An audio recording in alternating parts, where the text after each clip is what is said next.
anticipating.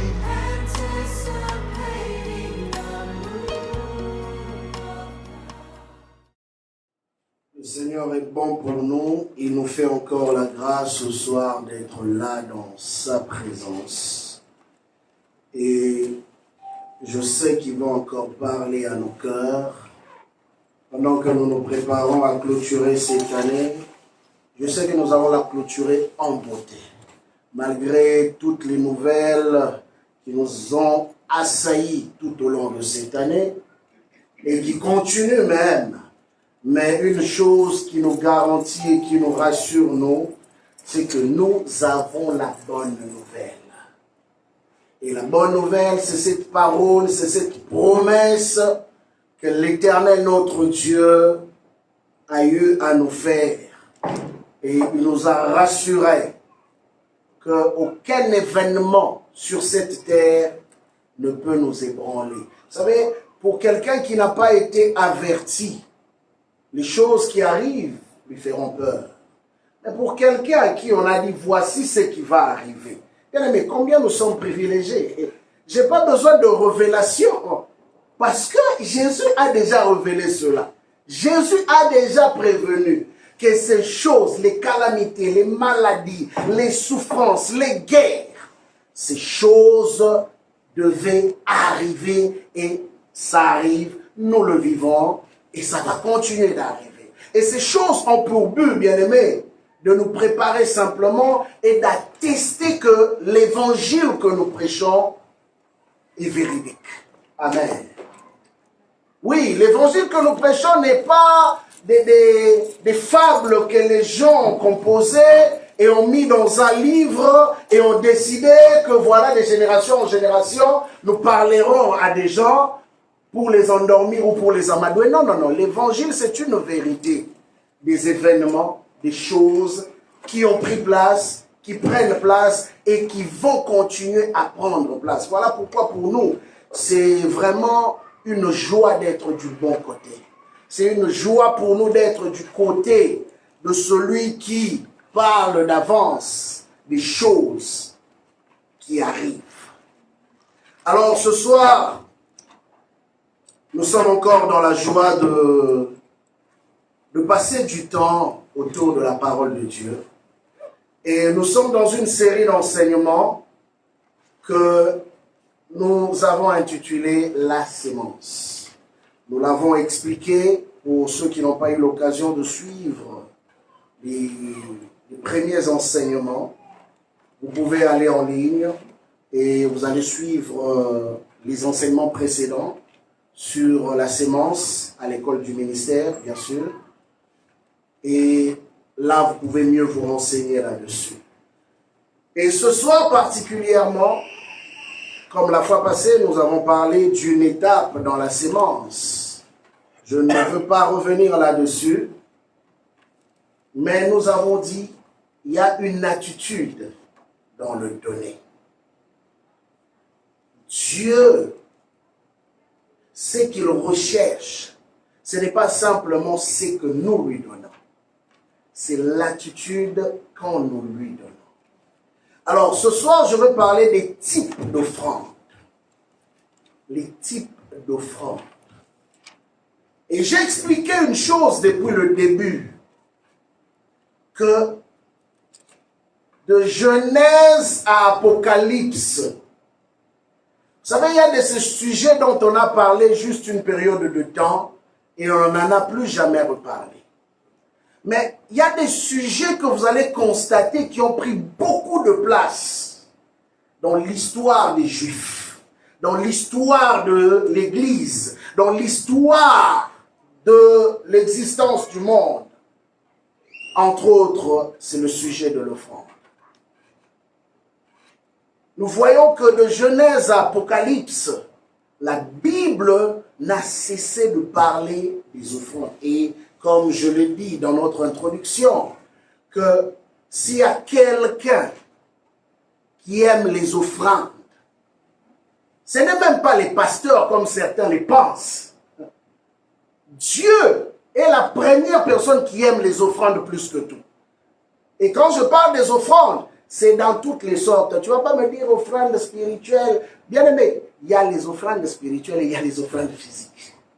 Et Dieu, dans toutes les catégories, il aime les offrandes. Je ne veux pas m'attarder là-dessus ce soir parce que nous en avons déjà parlé quand même. Mais ce soir, nous allons vraiment nous atteler sur le type d'offrande.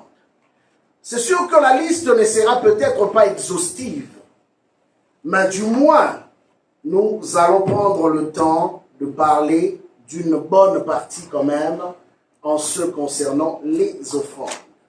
Parce que c'est vrai que quand un sujet occupe une bonne partie de l'existence des hommes, ou encore occupe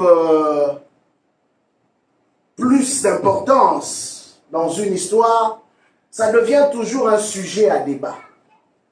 Et nous voyons aujourd'hui combien il y en a qui sont d'accord, il y en a qui disent non, nous ne sommes pas d'accord sur certaines choses.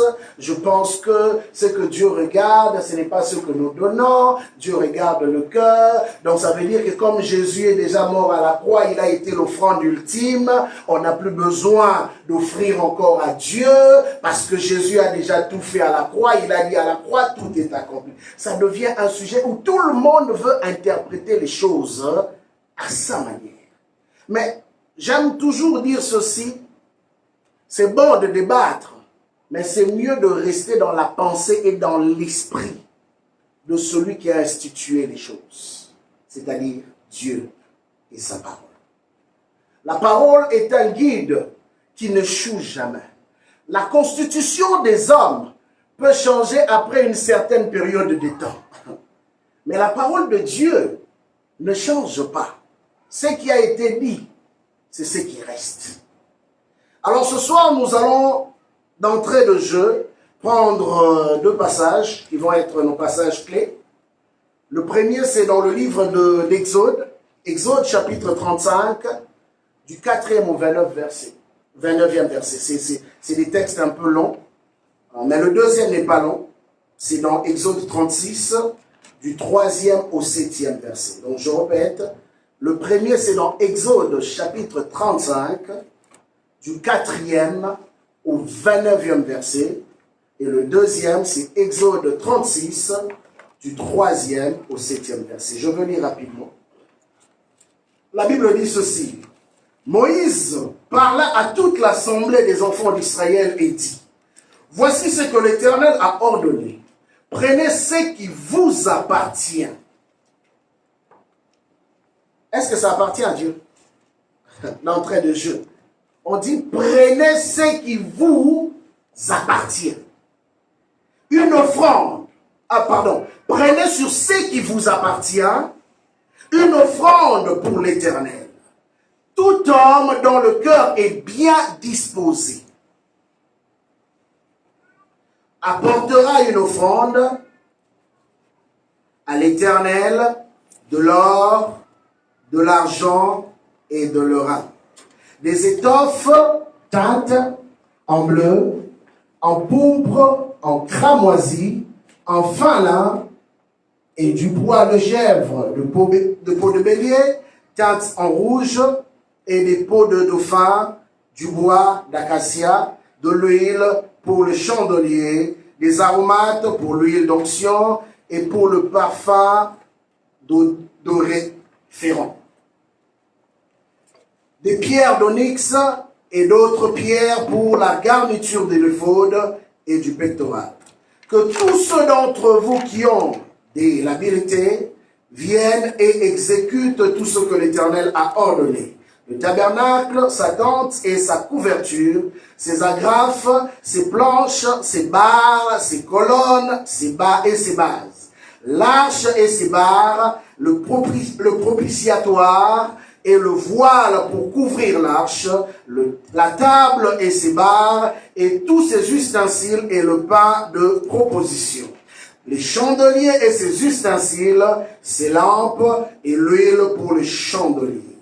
L'autel de parfum et ses barres, l'huile d'onction et le parfum odoriférant et les rideaux de la porte pour l'entrée du tabernacle. L'autel des holocaustes, sa grille d'airain, ses barres et tous ses ustensiles. La cuve avec sa base. Les toiles du parvis, ses colonnes, ses bases et les rideaux de la porte du parvis. Les pieux du tabernacle, les pieux du parvis et leur cordage, les vêtements d'office pour le service dans le sanctuaire. Le vêtement sacré pour le sacrificateur d'Aaron et les vêtements des éphisses pour les fonctions du sacerdoce. Toute l'assemblée des enfants d'Israël sortit de la présence de Moïse. Tous ceux qui furent entraînés par le cœur et animés de bonne volonté, vinrent et apportèrent une offrande à l'Éternel pour l'œuvre de la tente d'assignation, pour tout son service et pour tous les vêtements sacrés.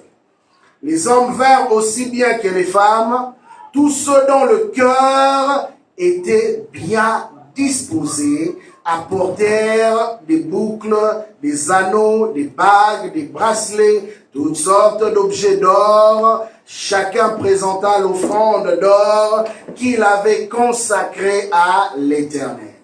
Tous ceux qui avaient des étoffes teintes en bleu, en pourpre, en cramoisi, du fin lin et du poil de chèvre, de peau de bélier teinte en rouge et des peaux de dauphin, les apportèrent. Tous ceux qui présentèrent par élévation une offrande d'argent et d'airain apportèrent l'offrande à l'Éternel. Tous ceux qui avaient du bois d'acacia pour les ouvrages destinés au service l'apportèrent. Toutes les femmes qui avaient de l'habileté filèrent de leurs mains et elles apportèrent leur ouvrage, des fils teints en bleu, en pourpre, en cramoisi et du fin lin. Toutes les femmes dont le cœur était bien disposé et avaient de l'habileté filèrent du poil de chèvre. Les principaux du peuple apportèrent des pierres d'onyx et d'autres pierres pour la garniture de l'éphod et du pectoral. Des aromates et de l'huile pour le chandelier, pour l'huile d'onction et pour le parfum odoriférant. Tous les enfants d'Israël, hommes et femmes, dont le cœur était disposé à contribuer pour l'œuvre que l'Éternel avait ordonnée par Moïse, apportèrent des offrandes volontaires à l'Éternel. Chapitre 36, le verset 3 jusqu'au verset 7. Ils prirent devant Moïse toutes les offrandes qu'avaient apportées les enfants d'Israël pour faire les ouvrages destinés au service du sanctuaire. Chaque matin, on apportait encore à Moïse des offrandes volontaires. Alors, tous les hommes habiles, occupés à tous les travaux du sanctuaire, quittèrent chacun l'ouvrage qu'il faisait.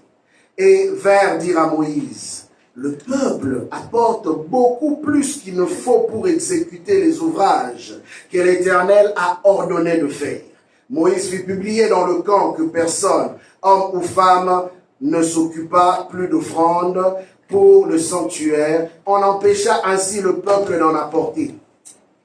Les objets préparés suffisaient et au-delà pour tous les ouvrages à faire. Amen. Gloire au Seigneur. Là, on nous relate l'histoire du peuple d'Israël. Ces peuples qui a marché avec le Seigneur, ces peuples qui avaient été par la grâce de Dieu choisis pour représenter au fait l'image de ce que Dieu se préparait à faire avec les hommes ou encore avec l'humanité. Alors, nous voyons que quand ce peuple est sorti de l'Égypte, Dieu a commencé à donner des instructions à ce peuple. Et arrivé à un endroit dans le désert, il a fallu qu'ils construisent un endroit pour célébrer Dieu. Parce qu'au fait, il faut comprendre que la raison de leur délivrance était directement attachée à l'offrande ou encore au culte qu'ils étaient appelés à offrir à Dieu. Bien aimé, il est impossible, et tu ne peux pas parler d'un homme qui a été sauvé, mais qui n'est pas capable d'offrir un culte adéquat à Dieu. Et la Bible nous montre par exemple que ces hommes, quand la Bible parle du culte, Dieu s'assure aussi que le culte ne soit pas vide, parce que le culte est toujours soutenu et accompagné. Voilà pourquoi même quand Moïse devait aller parler à Pharaon, Dieu savait que le Pharaon allait résister. Mais regardez le langage que Dieu utilise. Il dit, laisse-nous marcher 3 jours dans le désert. Et là, nous irons offrir un sacrifice à l'Éternel. C'est pourquoi nous parlons du culte à 2 niveaux. Dans le cadre spirituel, c'est ce que nous faisons quand nous adorons, c'est ce que nous faisons quand nous passons le temps dans la célébration. Et le deuxième niveau, c'est par rapport à ce que nous apportons dans la maison de l'Éternel en guise de reconnaissance de ce que Dieu est et de ce que Dieu a eu à faire pour nous. Parce que tu ne peux pas être reconnaissant vis-à-vis d'une personne qui t'a fait du bien sans pour autant poser des gestes qui prouvent ta reconnaissance. Au fait, quand Dieu nous demande l'offrande, comme il a dit dans le psaume 50, ce n'est pas parce que Dieu a besoin de ton argent. Ce n'est pas parce que Dieu va bouffer ton argent. Dieu veut simplement voir dans ton cœur le niveau de reconnaissance que tu as et ton niveau d'attachement. L'autre fois, nous avons parlé, nous avons dit qu'il y avait un problème avec le peuple d'Israël que Jésus est allé traiter. Il a dit, il est impossible qu'un homme serve 2 maîtres à la fois. Et nous voyons dans le livre de l'Apocalypse, comme dans le livre de Corinthiens, que parmi les personnes qui n'ont pas de part dans le royaume de cieux et qui sont même considérées comme des idolâtres, le Seigneur parle des cupides. Un cupide, c'est qui? Un cupide, c'est celui qui a trouvé comme maître de sa vie l'argent qu'il gagne. Un cupide, c'est celui qui, à la place de Dieu, c'est l'argent qui prend toute la place. Et comment tu vas me dire, mais moi je ne suis pas cupide. Mais la seule façon pour toi de trouver, de tester ton cœur, si tu l'es ou pas, c'est dans ta capacité de te libérer de ce que Dieu te donne pour le lui redonner en retour. Voilà ce que Dieu a fait comme premier test à celui que nous appelons le Père de la foi. La Bible dit que ce homme, pendant plusieurs années, s'attendait à une bénédiction de la part de Dieu. Et Dieu est arrivé à lui donner réellement cette bénédiction. Mais à un moment donné, Dieu revient vers lui. Parce que sois-en sûr, je n'aurais t'annoncé que de tout ce que Dieu te donne, Dieu finit toujours par te les réclamer d'une manière ou d'une autre. Et Dieu est venu réclamer, il dit à cet homme, j'aimerais que tu m'offres quelque chose de précieux. Et ce que tu dois m'offrir, c'est moi-même Dieu qui vais le choisir. Allez-y comprendre. Donc tu n'offres pas ce que toi tu choisis, parce que la plupart du temps, quand nous parlons de l'offrande, c'est nous qui choisissons qu'est-ce que nous pouvons donner à Dieu. Nous entrons dans notre compte, nous choisissons les billets que nous voulons prendre pour donner à Dieu. Mais il arrive de moments, comme je l'ai expliqué l'autre fois, dans notre enseignement, il y a de cela plus de 4 semaines, qu'il arrive de moments où ce n'est plus toi qui fais le choix de ce que tu vas donner à Dieu, c'est Dieu qui décide de ce que tu dois lui donner. Et je peux t'assurer que quand Dieu décide de ce que tu peux lui donner, ça veut dire quelque part aussi, c'est un enseignement pour dire que Dieu a testé ton cœur. Et Dieu a vu que tu commençais à t'attacher à la chose plus que lui. Alors pour te détacher ou te libérer de cette forme d'idolâtrie, il te demande de te détacher, mais sans pour autant te dire détache-toi. Et Dieu avait compris que Abraham a tellement cherché Isaac. Pendant 25 ans, Isaac ne venait toujours pas. Et quand Isaac est venu, Abraham, Isaac était devenu le centre d'intérêt d'Abraham. Dieu, oui, tu vas me parler d'une manière prophétique, que c'était le symbole de ce que Christ représentait. Comment le Père s'est séparé de Christ. Gloire à Dieu. Mais là, je veux t'emmener dans un autre angle.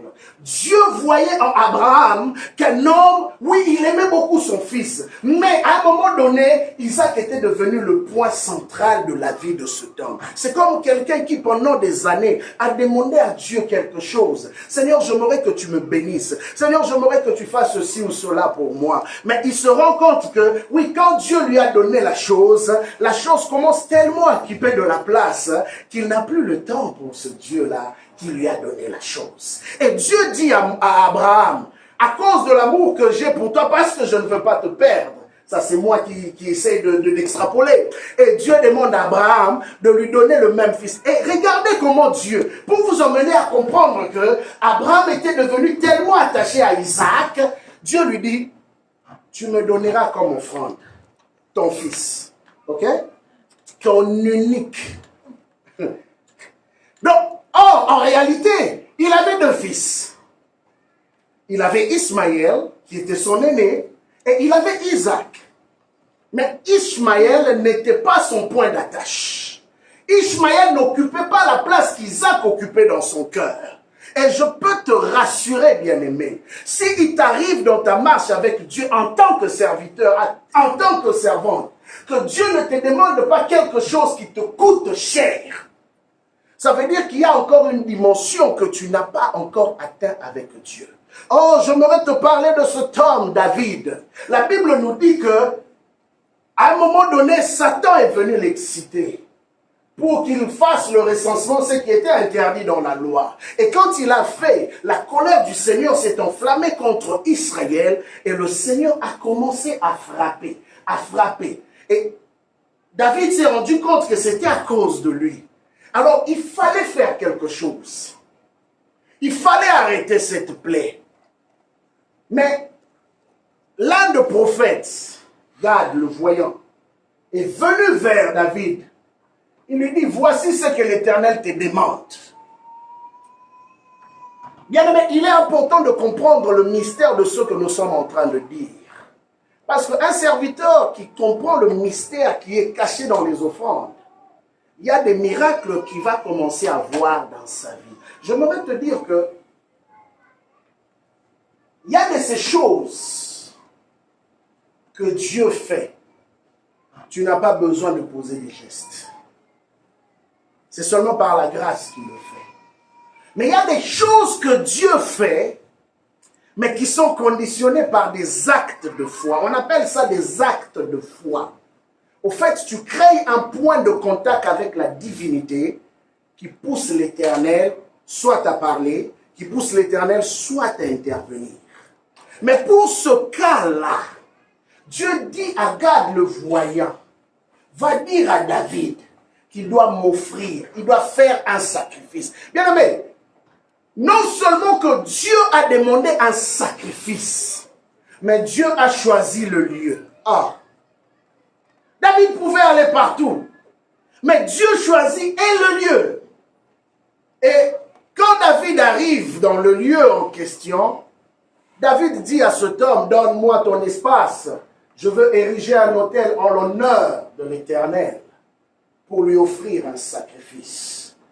L'homme, sachant que c'était le roi, il lui a dit, oh roi, tu n'as même pas besoin de te casser la tête. Je vais te donner même le sacrifice dont tu as besoin.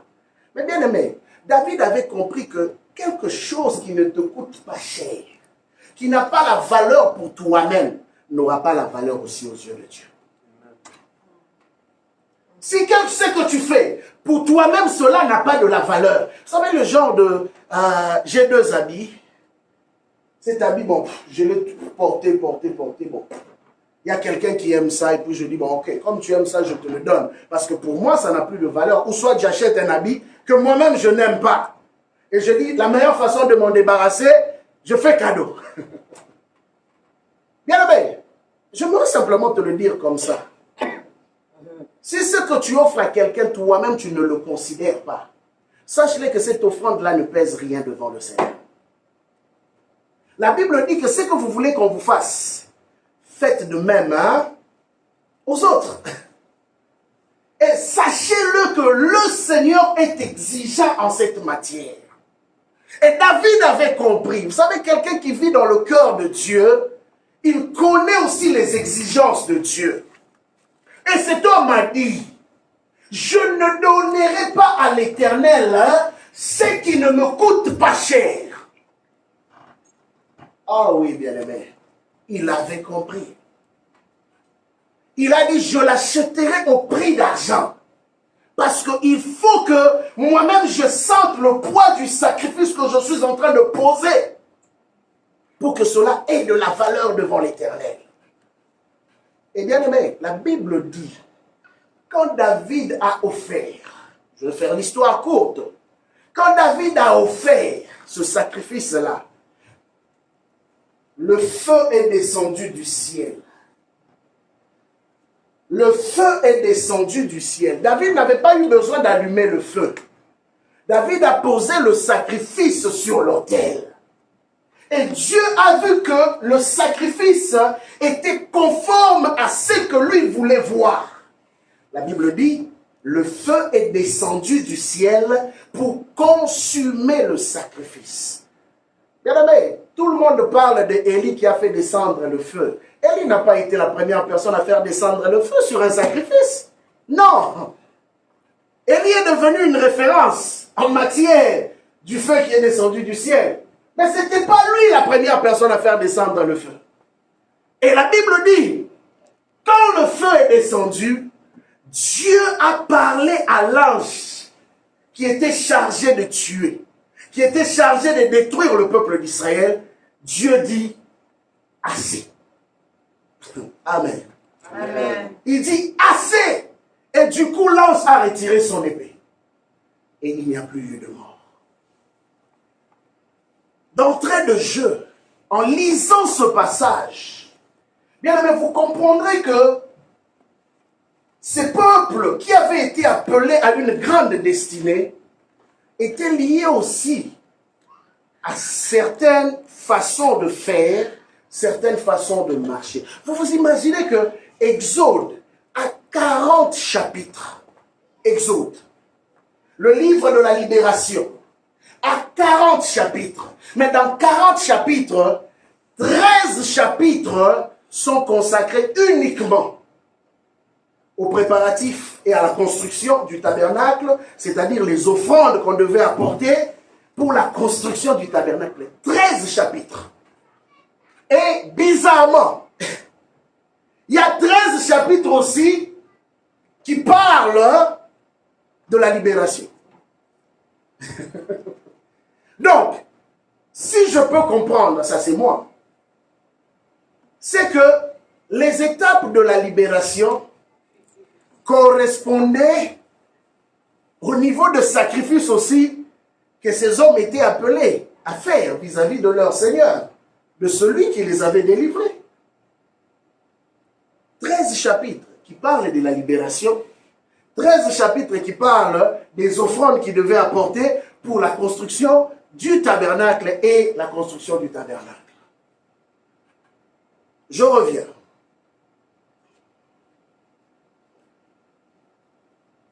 Il arrive souvent aussi que dans la vie de beaucoup de chrétiens, de penser que l'offrande n'est pas si importante que la prière. Souvent, je peux voir ça comment? Je m'aurais l'expliquer si simplement. Vous savez, l'attitude même avec laquelle nous venons donner à Dieu. L'autre fois, nous avons parlé de l'attitude.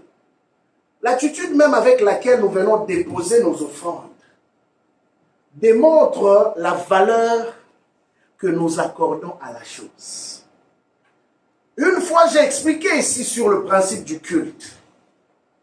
Le culte n'est pas important ou plus important quand le pasteur prend la parole. Le culte n'est pas plus important quand on entre dans une adoration profonde. Le culte n'est pas plus important quand on commence à faire le service de miracle, ou de guérison, ou de délivrance. Non, bien-aimé, le culte est très important, ou plus important, à chaque instant que nous réalisons que Dieu est là. Et bien-aimé, quand nous nous présentons devant Dieu, l'attitude que tu as au début, c'est la même attitude que tu dois avoir jusqu'à la fin. Bien aimé, tu n'entreras pas dans une synagogue. Tu n'entreras pas dans une mosquée où tu verras les voisins en train de parler aux voisins. J'ai expliqué ça. L'une des raisons pourquoi, quand tu entres dans une mosquée, ils enlèvent les chaises. Pourquoi ils enlèvent les chaises? Pour permettre à chacun de se concentrer sur son affaire vis-à-vis de son Créateur. Mais les chrétiens, nous savons et nous disons, c'est une fausse religion, n'est-ce pas? Mais regardez le niveau de discipline que ces hommes ont par rapport au sanctuaire de leur divinité. Ce n'est pas un lieu où ils vont pour blaguer. Au point même pour se dépouiller, ils laissent les chaussures à l'extérieur. Parce qu'ils ne veulent rien laisser qui va les contraindre à la distraction. Certes, bon, c'est juste une parenthèse. Vous savez, nos chaussures avec semelles dures là en cuir ou quoi. Quand nous marchons par exemple sur l'asphalte comme ça là, ou le béton ou je ne sais quoi, vous voyez le bruit que ça fait. Des fois même quand tu ne veux pas regarder, tu es obligé de te retourner parce qu'il y a quelqu'un qui est entré. Mais je pense que dans le concept, non seulement qu'ils ont compris, selon Moïse, parce que la plupart ont pris ça comme une doctrine, mais ce n'est pas une doctrine, c'était une révélation, que Dieu lui avait demandé d'enlever ses chaussures. Mais je pense que quand nous allons plus haut, en comprenant la pensée qui est cachée derrière, c'est simplement parce que ceux qui entrent dans le sanctuaire ne veulent pas devenir objet de distraction pour les autres. Tu ne peux pas, pendant que les gens sont dans un culte, toi tu entres, pac, pac, pac. Sois-en sûr, même le plus concentré va te regarder. Mais ce n'est pas ça notre sujet. Ce n'est pas ça notre sujet. C'est juste une parenthèse que j'étais en train d'ouvrir pour nous faire comprendre que chaque étape dans le culte a une importance cruciale. Bien aimé, lisez les Écritures. Ce qui est surprenant, les anges apparaissent à l'homme d'Abraham pour lui annoncer que l'année prochaine, la promesse va s'accomplir. Mais ces hommes ont été d'une patience extraordinaire. Ils ont attendu à ce que Abraham prenne le temps de préparer la nourriture qu'il devait manger, qui était la représentation du sacrifice. Il a préparé, ils ont apprêté ce qu'ils devaient apprêter, et ces trois anges étaient patients. Ils ont attendu. Et après, ils ont mangé. Et quand ils ont fini de manger, c'est là qu'ils ont commencé à parler.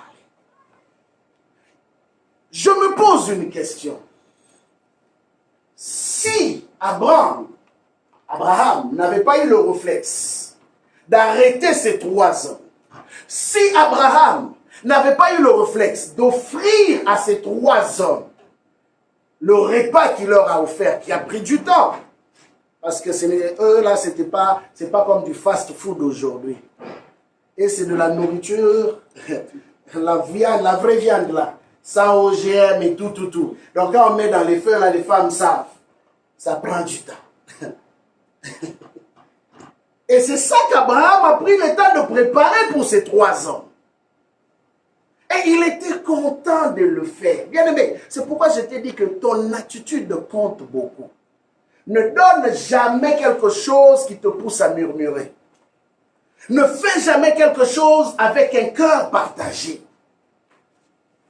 Et quand il a fait cela, juste après qu'ils aient mangé, ils ont commencé à parler sur sa destinée.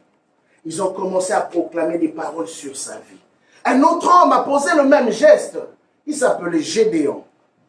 Gédéon, quand on lui a dit que tu es un vaillant héros, c'est toi qui vas délivrer Israël des Madians, ou des Madianites. L'homme m'a dit, Seigneur, si c'est vraiment toi, donne-moi un signe. Moi, j'aimerais t'apporter une offrande. Regardez la culture de ces hommes. Au début, j'ai expliqué ceci, que quand vous lisez l'histoire des patriarches, il y a un élément qui va vous rester à l'esprit. Ces hommes étaient particuliers. Comment? À chaque fois même que Dieu leur donnait une révélation, que toi tu peux appeler une simple révélation, ils offraient à l'Éternel. Ils n'attendaient pas l'accomplissement de la prophétie. Ils ont juste le fait que Dieu leur ait parlé. Pour eux, c'était le plus grand privilège. Mais vous savez combien de gens meurent qui n'ont jamais écouté la voix de Dieu? Qui ne connaissent même pas la voix de Dieu. Il y a des gens qui se battent dans la vie, mais Dieu ne leur a jamais parlé, même en prophétie. Mais toi, tu es là, Dieu te parle en songe, en vision, en prophétie. Ces hommes avaient compris que c'était un privilège énorme. Abraham, à chaque fois qu'il avait une révélation de la part de Dieu, l'homme préparait une offrande. Jacob, il s'enfuit de la maison de son père. Dieu lui parle. Non seulement il fait une promesse à Dieu de lui donner la dîme de tous ses revenus, mais en même temps, il pose un geste, une offrande, il érige un autel à l'Éternel. C'était une culture, c'était une habitude, c'était une manière de vivre et une manière de faire. C'est pourquoi, l'autre fois, nous avons parlé en disant que cela doit devenir ou être une culture. L'étape des offrandes ne peut pas être un moment où on voit des gens frustrés et souvent on a remarqué, je parle plus de nos églises francophones, quand on aborde le sujet des offrandes, là tu vois les visages se crispent parce que ça dérange encore. Mais bien aimé, vous voulez qu'on vous parle de quoi? L'offrande c'est la Bible. Ce n'est pas pasteur Noé qui a institué cela. Ce n'est pas prophète tel ou tel qui a emmené l'histoire des offrandes. L'offrande, c'est la Bible. De la même façon que tu aimes quand Dieu te dit que je vais te bénir. De la même façon tu aimes quand Dieu dit que oui, je vais te donner un enfant, je vais te donner un meilleur boulot. De la même façon, tu dois aimer aussi quand Dieu te dit, donne-moi. Imagine-toi. De tous les hommes qui existent sur la terre, Dieu ne leur demande pas. Mais Dieu vient te demander de lui donner. Combien tu es privilégié? Dieu ne demande pas à tout le monde. Parce que ce n'est pas tout ce que les hommes donnent que Dieu prend. La preuve, nos pères, Caïn et Abel, le deux ont offert à Dieu. N'est-ce pas? Mais regardez que les deux ont posé le même geste. Mais Dieu a pris une offrande qu'il a agréée avec la personne. Mais l'autre, la Bible dit que Dieu l'a rejetée avec son offrande. C'est pour dire que Dieu n'accepte pas toutes les offrandes. Et toi, quand Dieu te dit « donne-moi », ce n'est pas pour te faire du mal. Non, ce n'est pas pour te faire du mal. C'est pour ton bien.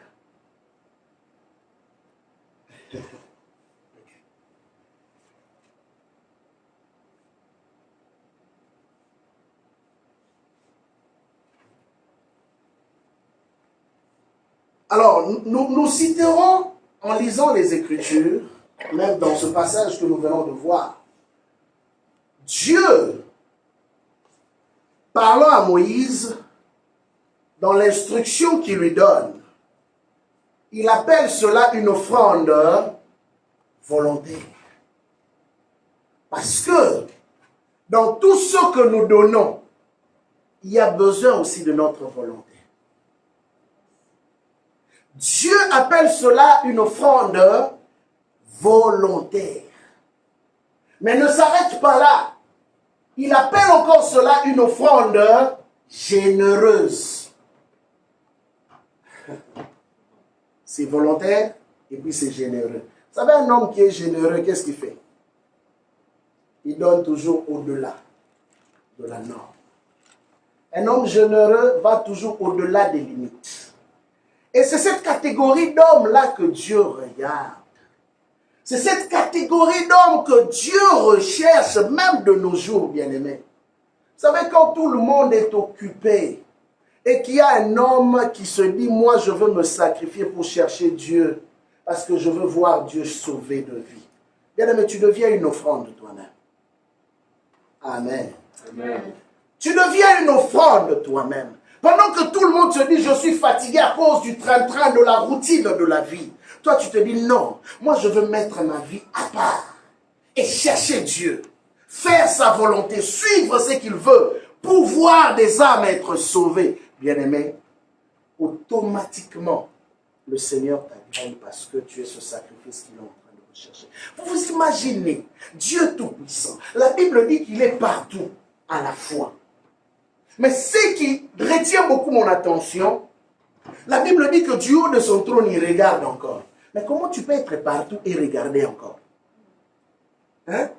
Tu es partout, mais tu regardes encore. Parce qu'en étant partout, tu vois tout. Parce qu'on l'appelle aussi, au-delà du fait qu'il est omniscient et omnipotent, il est aussi omniscient. Oui, il est omniprésent. Mais regardez, la Bible dit que du haut de son trône, il regarde. Et en regardant, il fait quoi? Il cherche un homme. Il cherche. Quelqu'un qui cherche, ça veut dire qu'il n'a pas trouvé. Mais quand Dieu trouve un homme sur qui il peut s'appuyer, un homme qui peut devenir un canal par lequel il va passer pour toucher les générations, en tout cas, je vous assure que Dieu ne s'arrête pas. Dieu se déploie totalement dans la vie de cet homme-là, dans la vie de cette femme. C'est pourquoi vous avez vu que quand nous lisons l'histoire, Dieu a étonné des générations par des hommes qui ne représentaient rien dans la société. Par des hommes qui n'avaient pas de diplômes impressionnants. Par des hommes qui n'étaient pas si éloquents. Mais qui avaient compris que la seule chose que je peux avoir, c'est de m'abandonner et suivre ce qu'il me demande de faire. Et en faisant cela, parce qu'il le faisait avec générosité et volontairement, le Seigneur a agréé ce sacrifice-là. Et le Seigneur s'est revenu. Alors c'est juste pour te dire et t'encourager ce soir à comprendre que quand Dieu donne cet ordre au peuple d'Israël, en même temps, ce qui est surprenant, ce n'était pas un choix. Ce n'était pas un choix. La Bible dit que tu donneras cet ordre. Ok? Mais dans l'ordre, si tu crois faire partie de l'armée de Dieu, des enfants de Dieu, des serviteurs de Dieu, tu ne discutes pas avec les ordres du maître. C'est ça maintenant qui est particulier. Il donne un ordre, mais dans cet ordre, parce que nous savons qu'il y a des gens qui obéissent par intimidation. Ok? Parce qu'ils ont peur de la malédiction. Bien aimé, nous n'obéissons pas parce que nous avons peur. C'est comme quelqu'un me disait, mais toi, tu n'as pas peur d'aller en enfer. Moi, j'ai dit, mais pourquoi j'aurais peur d'aller en enfer? Je connais celui qui m'a appelé. Je connais d'où est-ce qu'il m'a pris. Je connais ma relation avec lui. Alors, mourir aujourd'hui, pour moi, ne peut pas me faire peur. Comme si quelqu'un qui se dit que si je meurs aujourd'hui, je ne sais pas où j'irai. Non, bien-aimé. Tu ne peux pas être serviteur et servante de Dieu et ne pas connaître ton sort dans ta marche avec le Seigneur. Alors, quand Dieu te demande quelque chose pour toi, cela n'est pas une corvée. Cela doit être au contraire un privilège. Oh, bien-aimé, j'ai dit, ce n'est pas à tout le monde que Dieu demande les choses. Lisez bien les Écritures. Vous allez voir qu'il y a eu des hommes spécifiques que Dieu a choisis dans la Bible. Dans chaque famille, vous allez constater, mais des fois même toi-même, tu te poses la question, mais on est nombreux dans ma famille. Mais pourquoi ce n'est pas tout le monde qui sert Dieu? Pourquoi tout le monde ne connaît pas Dieu comme moi je le connais? Pourquoi il y en a même eu dans ta famille qui étaient fervents chrétiens autrefois, mais qui ont abandonné la foi? Mais qu'est-ce qui fait que toi, tu continues à être encore là dans le service de Dieu? Ce sont des signes qui doivent te montrer ou te prouver ce privilège que tu as devant le Seigneur. Et quand nous parlons du privilège, ça n'a rien à voir avec le fait d'être meilleur que les autres. Le privilège, c'est simplement une grâce, une faveur qui a été accordée à un homme ou à une femme. Et par principe, j'aimerais dire ceci. Là où il y a Dieu, il y a aussi l'offrande. Amen. Là où il y a Dieu, il y a aussi l'offrande. Nous avons expliqué ça ici en disant que devant même le trône de Dieu, il y a l'autel. L'autel qui devait être construit par Moïse, bien que ce n'est pas lui qui l'a fait, c'était les hommes qui étaient avec lui qui l'ont fait. Regardez combien cet autel, comment cet autel a été construit. La Bible dit que c'était fait avec de l'or massif. Pour vous dire que ce n'était pas n'importe quel lieu. Dieu s'est assuré que là où on devait apporter son offrande soit un lieu qui avait de la valeur. Voilà pourquoi je dis, la première des choses, l'offrande, c'est d'abord un ordre. C'est d'abord un ordre. L'offrande n'est pas un choix. Je choisis de donner tout comme je ne choisis. Bien aimé, si tu choisis autre chose que ce que tu es supposé choisir, ça veut dire que tu as décidé de vivre à l'encontre de la volonté de Dieu. L'offrande, c'est d'abord un ordre, number one. Numéro 2, l'offrande, c'est quelque chose de valeureux. On ne donne pas à Dieu n'importe quoi et n'importe comment. Il y a deux choses qui qualifient une offrande. C'est la qualité et la quantité.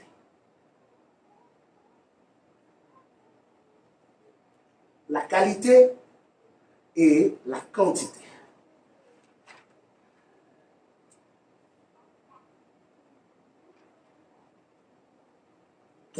Numéro 3. Elle se fait avec une bonne volonté, nous l'avons cité tantôt.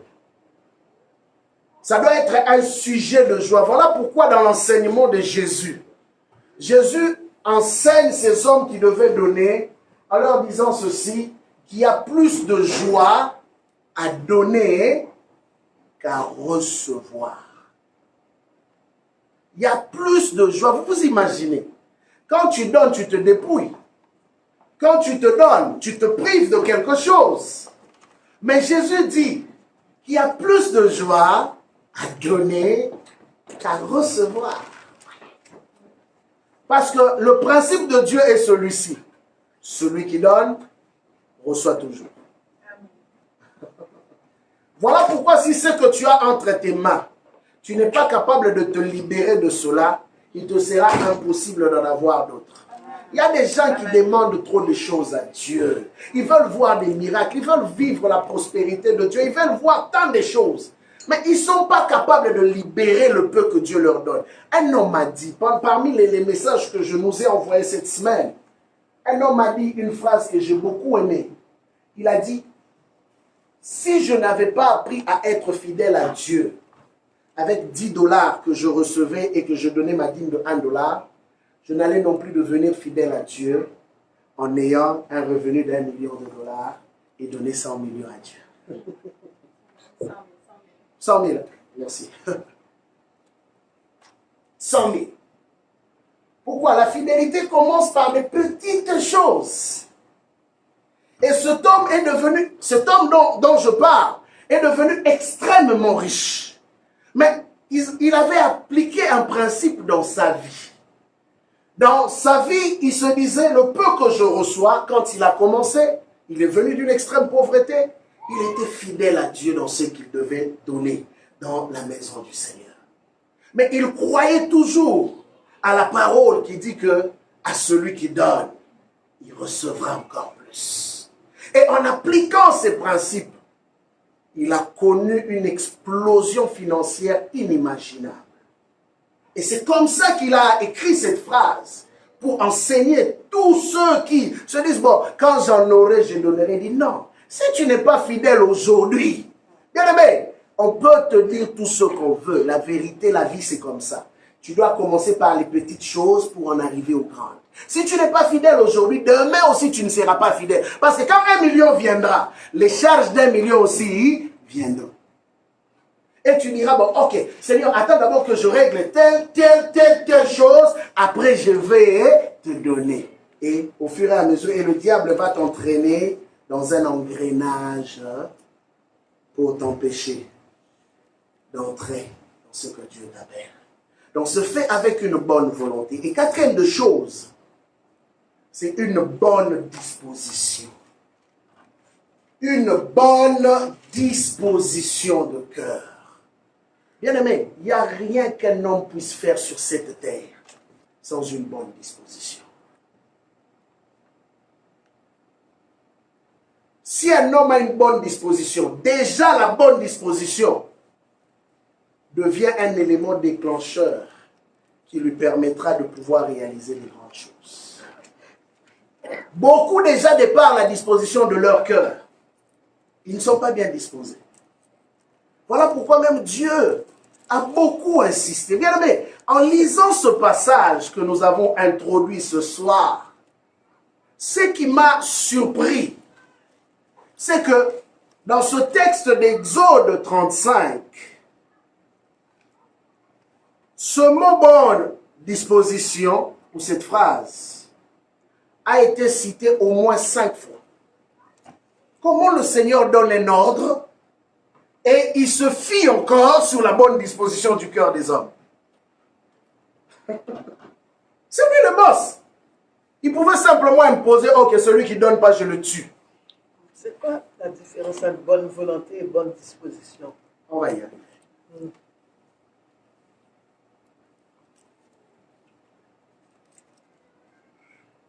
Ces hommes, Dieu leur parle, mais Dieu dit, il faut que dans vos cœurs, on trouve une bonne disposition. Il a cité cela au moins 5 fois dans le même texte. Pourquoi? Pourquoi? Parce que la bonne disposition est l'élément catalyseur de toutes les actions que nous posons. Dieu a créé l'homme avec une volonté. Ok? L'homme a le libre choix. Il peut faire le bien comme il peut faire le mal. Ok? Voilà pourquoi on parle de la bonne volonté, parce qu'il y a aussi la mauvaise volonté. Donc, l'homme peut choisir. Il y a une voix intérieure qui lui parle, il a le choix. Mais l'homme a été créé avec une volonté personnelle. Mais cette volonté doit être associée à une bonne disposition pour pouvoir réaliser les bonnes choses. La disposition, au fait, quand nous parlons, comment je pourrais l'expliquer si simplement? C'est l'état du cœur. Voilà, si simplement. C'est l'état du cœur. Parce que la volonté ne dépend pas de l'état du cœur. La volonté, c'est la nature de l'homme. L'homme a une volonté, dans le bien comme dans le mal. Mais maintenant, pour que cette volonté soit canalisée, ça prend une bonne disposition. C'est si simple que ça. C'est ça qui fait la différence entre les deux. Comme un homme méchant qui a la volonté d'aider. Voilà, il est méchant. Mais il a la volonté d'aider. Un bel exemple.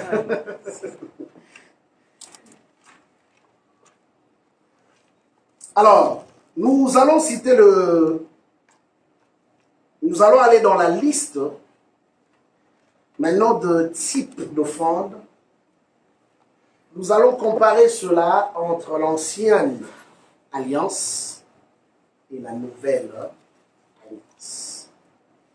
Je me suis étalé un peu parce que je voulais qu'on arrive à bien cerner et comprendre tout ce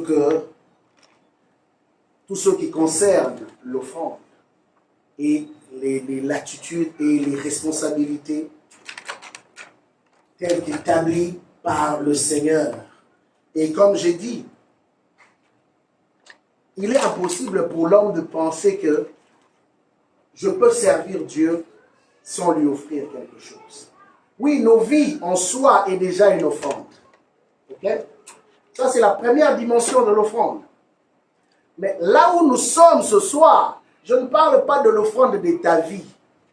Je parle de l'offrande de tes revenus, de ce que tu gagnes, de ce que Dieu fait dans ta vie. Parce que quand nous parlons de l'offrande, par définition, c'est simplement les actes de reconnaissance. C'est ça l'offrande. Je donne parce que je suis reconnaissant. Je donne parce qu'il m'a fait du bien. Je donne parce qu'il m'a aimé le premier.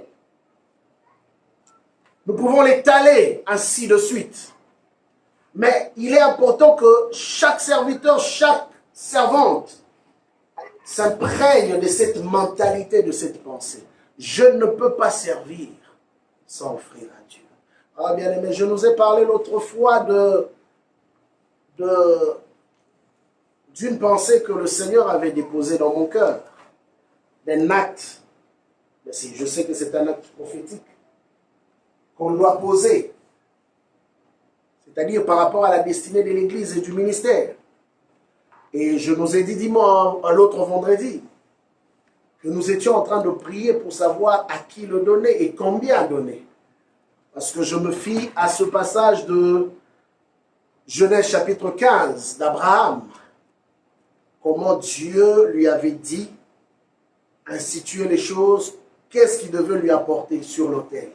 Et Dieu a agréé cette offrande et Dieu a parlé sur sa destinée et sur sa progéniture. Et bien aimé, au début de je pense la fin de la semaine passée, je fais un songe. Et dans ce songe-là, je voyais ma femme me parler. Et elle me dit, mais pourquoi tu te déranges pour chercher l'offrande? Il te reste dans telle chose autant. Va prendre cette offrande-là, donne à telle personne. Ah! Et je me suis réveillé troublé. Je lui ai même raconté ça. J'ai dit, mais voilà Dieu ce qu'il vient de me dire cette nuit. Le Seigneur m'a répondu que voilà ce que nous devons faire. Par rapport à la chose dont je vous ai parlé, je ne veux pas vous dire, quand on va le faire, c'est là que je viendrai faire le témoignage après. Mais c'est juste pour dire que il y a des actes que le Seigneur nous emmène à poser. Peut-être pour l'instant, tu ne comprends pas la portée de l'acte. Mais vous imaginez que Noé, en posant l'acte d'offrir, d'ériger un autel à Dieu, par reconnaissance du fait que Dieu l'avait sauvé, lui, sa femme, ses enfants et ses belles-filles, Noé ne savait pas qu'il était en train de préserver toute l'humanité. Imaginez-vous. Abraham, qui offrit, qui donna à Melchisedec une dîme. Mais la Bible dit que pendant qu'Abraham donnait, il donnait en même temps pour Lévi. Lévi qui était dans son sein. Lévi n'était pas encore né. Imaginez-vous. Après Abraham, il y a eu qui? Isaac. Après Isaac, il y a eu qui? Jacob. Après Jacob, il y a eu plusieurs siècles et siècles qui se sont passés. Plus de 400 ans. J'irais même plus de 500 ans et même plus. Et c'est là maintenant que Moïse viendra. Et Moïse va instituer la règle par rapport aux Lévites. Mais l'homme qui a posé l'acte prophétique, lui-même ne connaissait même pas la portée. Dieu ne lui avait même rien dit par rapport à l'acte qu'il posait. Mais lui, en posant cet acte, il était en train de préserver les petits-fils de ses petits-fils des petits-fils. Bien aimé, il y a des gestes que nous posons. Vous allez comprendre qu'il va arriver des moments où les églises vont connaître des moments sombres, Mais je sais que par cet acte qu'on va poser, le Seigneur fera en sorte que, même dans ces difficultés-là, on traversera. Et parce que je sais que Dieu ne me demande jamais rien pour rien, ça je le sais. L'une des raisons pourquoi je dis je crois au principe des offrandes. Bien aimé, je l'ai fait et je vois ce que Dieu fait.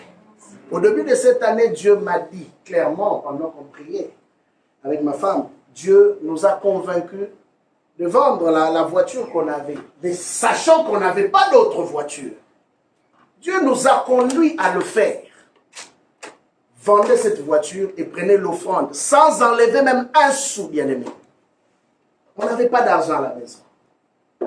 Mais Dieu nous a dit, tout cet argent que vous prenez, vous allez prendre, envoyez-le à l'église qui est au Congo là-bas. Mais après, je ne savais pas par quel miracle on allait faire pour obtenir la voiture. Une seconde. Mais c'est sûr que ça nous a pris des mois et des mois pour en avoir. Mais mon problème, ce n'était même pas la voiture. Mon problème, c'était le quotidien. Comment on allait vivre. Eh bien, mais je l'ai fait. Sans regretter. Et même le jour où on a envoyé l'argent, on était tellement contents. Après, on a prié avec ma femme. Je peux vous assurer, de toute ma vie, ça je témoigne ça, de toute ma vie, même depuis que j'ai laissé tomber le travail pour me concentrer seulement au ministère, c'est cette année qu'on a vécu des miracles financiers extraordinaires. Par moments, je me dis, mais Seigneur, je n'arrive pas à comprendre. Ça vient de partout. Même des personnes que je ne pouvais pas imaginer. Une personne un jour, un dimanche ici, j'avais prêché, j'ai même oublié le message. Or, la sœur habite aux États-Unis. C'est une personne que j'avais emmenée au Seigneur. Mais bon, elle fait sa vie dans le Seigneur, elle évolue très bien. Mais bon, on ne s'appelle pas vraiment comme tel. Mais ce jour-là, elle était connectée. Et elle a tellement été touchée par la parole. Et elle me crie, il faut que je fasse une offrande. En tout cas, Dieu m'a convaincu. Ma femme même m'a regardé et dit, si des gens comme ça commencent à te faire des offrandes, donc ça veut dire que c'est rendu grave. Et c'est comme ça, bien-aimé. On a passé cette année 2020 avec ces genres de miracles-là. À un moment, tu te dis, waouh, Seigneur. Mais quand j'avais fait cet acte-là, je n'imaginais pas que ça allait être comme ça. C'est pourquoi quand je prêche ces choses, je sais de quoi je parle. Et c'est pourquoi je veux aussi nous encourager, bien-aimés, à être fidèles à Dieu. Ne jamais douter de la toute-puissance de Dieu. Bien-aimés, on a abandonné le travail séculier, moi et ma femme. Et pour la plupart d'entre vous, savez par quoi nous sommes passés. Des difficultés extrêmes, même manquer d'électricité, c'était compliqué. Compliqué de compliqué. On a survécu à ça. Mais je bénis le Seigneur, car c'était une école. Une école par laquelle on est passé. Et je vois déjà ce qui va encore arriver. Cela sera encore plus grand que ce qu'on peut imaginer. Et cet acte que Dieu m'a demandé de poser pour l'Église, je vais le faire. Ah oui, même s'il me restera $0 dans le compte, je m'en fous. On va le faire. Parce que je sais que ce qui vient sera plus grand que ce que nous vivons actuellement. Ah oui. Alors, nous allons parler.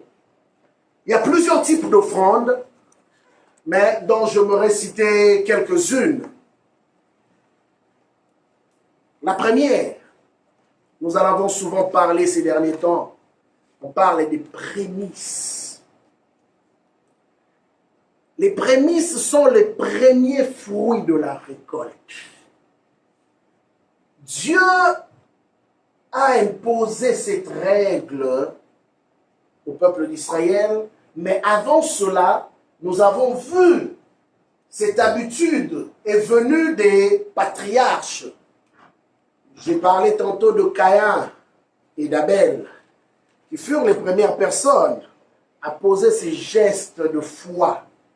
Parce que même quand nous donnons à Dieu, elle doit toujours être associée et accompagnée de la foi. Nous devons croire, bien aimés, nous devons aller au-delà des hommes que nous voyons.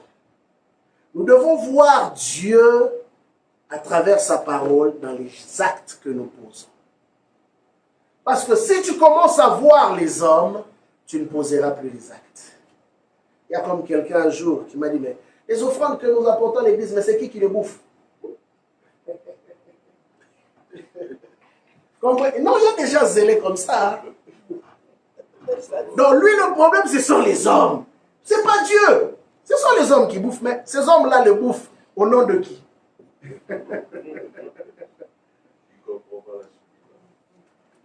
Parce que la Bible dit, même le bien que nous faisons, si celui qui fait du bien à l'un de ses frères, non, à l'un de ses petits, il le fait à qui? À moi. À moi. Donc quand tu fais du bien à un serviteur de Dieu, quand tu fais du bien à une église, à un ministère, même la Bible va plus loin, j'anticipe un peu, quand la Bible dit que celui qui donne aux pauvres prête à Dieu. Vous comprenez un peu? Quand nous posons ces genres de gestes, nous ne le faisons pas seulement aux hommes physiques que nous voyons, parce que tout acte physique que nous posons est lié à des principes spirituels. Amen. Et quand tu comprends que les actes physiques sont liés à des principes spirituels, mais tu ne discuteras même pas pour poser les actes de foi. Les prémices. Bien aimé, dans tout ce que tu récoltes, selon la culture qui avait été imposée au peuple juif, la première personne qui avait la primauté, c'était Dieu. Pas les hommes, c'était Dieu.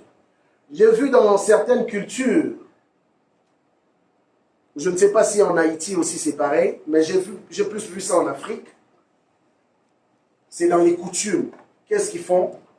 Quand un enfant réussit à avoir un travail pour la première fois, son premier salaire, il doit donner sa part. Je ne sais pas si en Haïti c'est pareil. Ok. Mais en Afrique, ça fonctionne comme ça. Mais vous comprenez que les hommes ont détourné la loi divine. Vous savez pourquoi? Parce qu'il y a une conception qu'on appelle les parents sont les dieux de la terre. Ça, je parle de l'Afrique. On dit les parents sont le dieu de la terre. Donc, le premier salaire, tu donnes ça à tes parents, comme ça ils vont te bénir. Ça, c'est détourner la loi divine. Et il y a beaucoup de parents qui influencent leurs enfants comme ça. Ton premier salaire, tu dois me l'apporter. Non, la Bible n'a pas dit ça. Ok? C'est que tu donnes à tes parents et à tes parents. Mais ce qui est à Dieu, personne ne touche à cela, bien-aimé. Personne. Parce que quand tu détournes ce qui est destiné à Dieu, tu cherches des problèmes avec Dieu. Pas avec les hommes. C'est pourquoi il y a des personnes qui doivent se repentir. Bon, ils ne le savaient pas. Ils diront que je ne le savais pas. J'ai grandi dans une culture qui me disait que le premier appartient aux parents. Et ils y croient, ils mordicus. Or, la Bible dit, les prémices appartiennent à l'Éternel. C'est pourquoi notre passage favori, c'est dans Proverbe 3, 9 à 10. Il dit, honore l'Éternel avec les prémices de tous tes revenus. Honore. Honore. De la même façon qu'on dit honore ton père et ta mère, mais là on dit honore l'Éternel. L'Éternel passe toujours en premier. Or, tu vas peut-être me dire, mais pasteur, mais Dieu, je veux lui donner où? Oui. Aujourd'hui, Dieu a une adresse. Dieu a une adresse. Quand nous parlons de l'Église, quand nous parlons des serviteurs de Dieu, c'est l'adresse de Dieu. Mais je reviendrai là-dessus. La Bible dit que tu dois apporter tes premières récoltes à l'Éternel. C'est la part de Dieu. Ça, ce n'est même pas discutable. Les hommes ont tellement changé par les coutumes, les principes de la vie établis par le Maître, au point même que les aînés de famille, qui sont supposés être une offrande à l'Éternel, malheureusement, dans nos familles qui ont des croyances assez bizarres, les aînés de famille deviennent des instruments ou des personnes qui deviennent consacrées à d'autres divinités au lieu d'être consacrées à Dieu. Et quand vous allez suivre très bien, vous allez voir que dans la plupart des familles actuellement, les aînés connaissent beaucoup de problèmes, beaucoup de combats. Pourquoi? Parce que quand tu suis dans la lignée, tu vas constater que les parents avaient fait des cérémonies quand l'aîné est né. Ils ont eu à déclarer des paroles, soit pour offrir cet aîné-là à des divinités dans lesquelles ils croyaient. Et l'enfant grandit, il se retrouve avec beaucoup de combats, beaucoup de conflits, sans savoir le pourquoi. Mais ce n'est pas sa faute. C'est parce que ceux qui l'ont engendré étaient ignorants. Ils ne connaissaient pas les principes.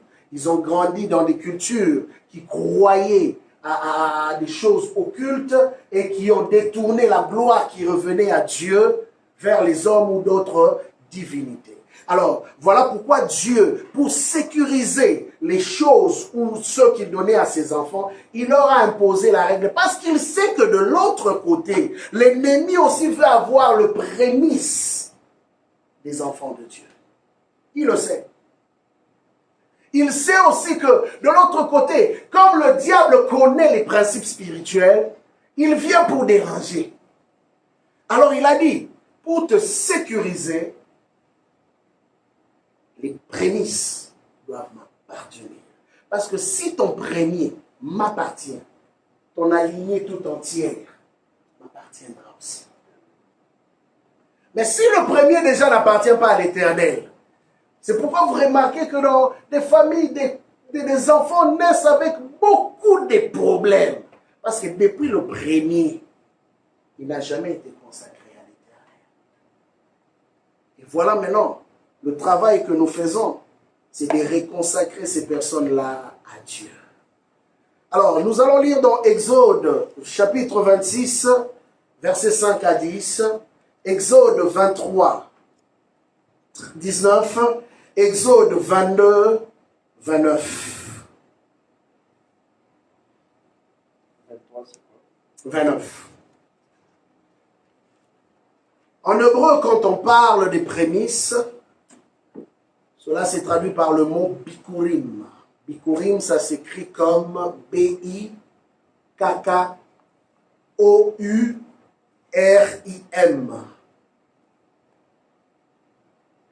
C'est le premier fruit.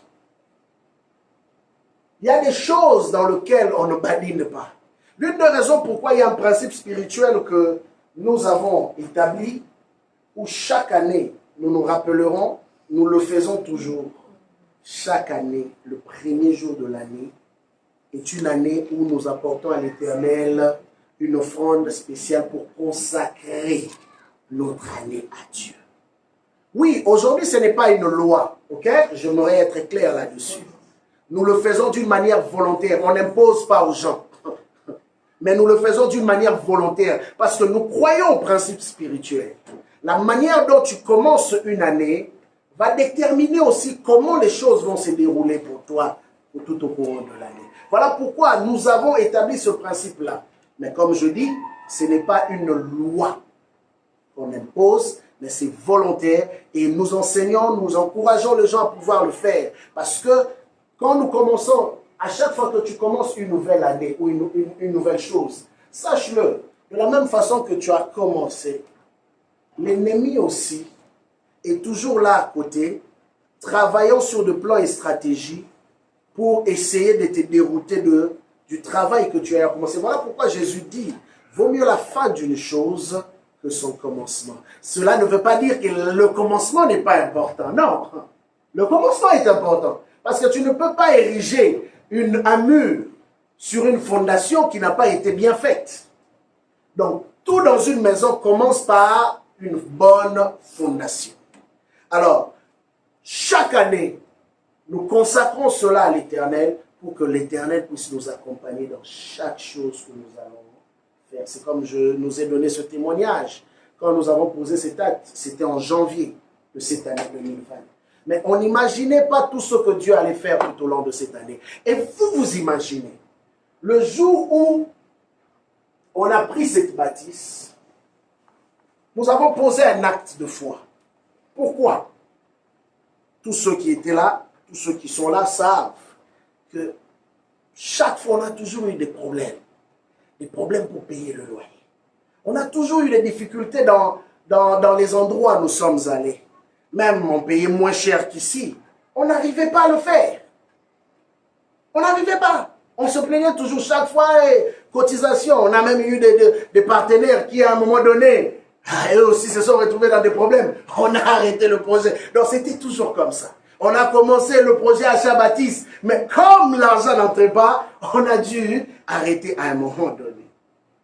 Mais on a dit, quand Dieu nous a convaincus de venir ici, nous sommes allés voir le propriétaire, nous lui avons apporté la dîme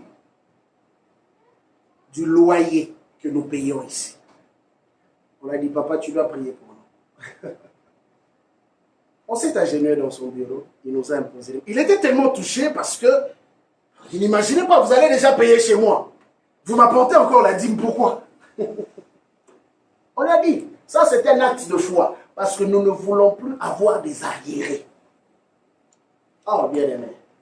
Il a prié pour nous. Et depuis lors, Dieu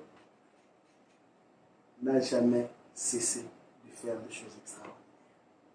Vous vous imaginez que pendant cette période de confinement, où beaucoup d'églises ont connu de problèmes extrêmes, bizarrement, c'est pendant cette période-là que le temple de Dieu a pratiquement quadruplé dans ses entrées. Au point que par moments, on se regarde et on dit, mais waouh, qu'est-ce qui est en train de se passer là? Qu'est-ce que Dieu veut nous enseigner? Bien aimé, quand la Bible dit que même au milieu de la crise, même au milieu de la crise, votre Dieu va vous assurer vos arrières. Bien aimé, c'est la vérité. On ne venait pas à l'église. Mais bizarrement, j'ai vu même des personnes qui ne donnaient pas commencer à donner. Et les gens étaient consciencieux d'une manière. Est-ce que vous voyez encore, on se casse la tête ici pour dire on a un problème de loyer? C'est un discours qui est révolu. Mais pourquoi? C'est un discours révolu. Parce que Dieu nous a montré que c'est lui qui est le maître de la barque. Bien aimé, les actes de foi précèdent toujours nos pas. Ne néglige jamais, ne pense pas que c'est lourd. Oui, quand c'est lourd, ça veut dire que c'est bon. Oui. Je te dis la vérité. Quand c'est lourd là, c'est bon. C'est que Dieu vraiment est dans l'affaire. Ah oui. Bikurim, premier fruit. À côté de Bikurim, on parle de Rishit. Rishit, pardon, R-E-C-H-I-T-H.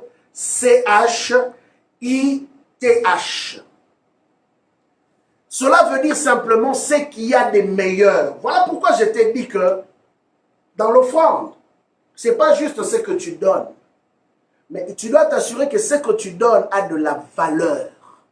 À tes yeux même, toi-même, tu dois trouver que cela a de la valeur. Toi-même, tu es content quand tu dis, ah, moi-même j'aime ça. Mais à cause de mon amour pour Dieu, je dois me libérer pour donner cela à Dieu. Cela a de la valeur.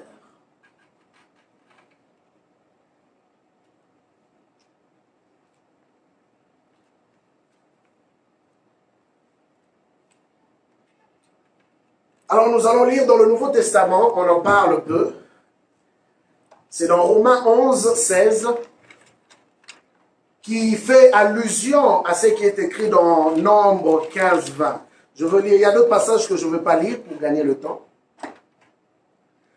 Romains 15, 11, 16.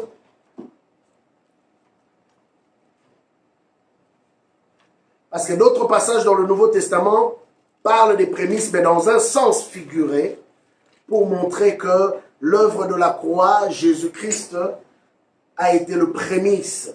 Ici, la Bible dit ceci, verset 16, « Or, si les prémices sont saintes, la masse l'est aussi. Et si la racine est sainte, les branches le sont aussi. » Donc, c'est dans le deux sens. On parle des prémices en tant que personne. Et comme je dis, cela fait référence à Nombre 15. Nombre 15, 20. Où on nous montre que tout est proportionnel. Donc, pour que l'ensemble de choses, le reste, je pourrais le dire, soit aussi sainte, il faut que d'abord, les prémices commencent par être saintes. Tout est lié, interlié. C'est pourquoi une fois, je nous ai dit ici que pendant qu'on priait à l'époque, Seigneur, bénis ton Église. Seigneur, nous brisons l'esprit de pauvreté. On priait beaucoup là-dessus. Un jour, le Seigneur est venu me faire une reproche très sévère. Il me dit,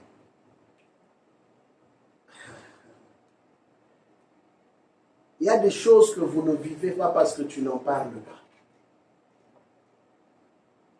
Des fois, ce que vous appelez esprit de pauvreté n'est pas esprit de pauvreté. Et simplement un manque d'enseignement dans un domaine. Parce que la Bible dit ceci, vous connaîtrez la vérité. Et la vérité vous affranchira. Deux fois les chrétiens, nous passons beaucoup de temps à chasser des démons au lieu d'appliquer les principes qui vont avec pour vivre les bénédictions qui sont attachées avec les principes. Et le Seigneur m'a dit clairement, enseigne là-dessus. Oui, certes, au début, peut-être j'avais de la difficulté énorme. Je ne mentirais pas, je ne me sentais pas très à l'aise de parler de l'argent. Déjà, j'ai vu beaucoup d'abus là-dessus et je me disais, bon, je vais encore venir pour commencer à parler aux gens, l'argent. Ça va fatiguer encore le monde. Je ne voulais vraiment pas toucher ce sujet-là. J'ai touché les autres, sauf celui-là.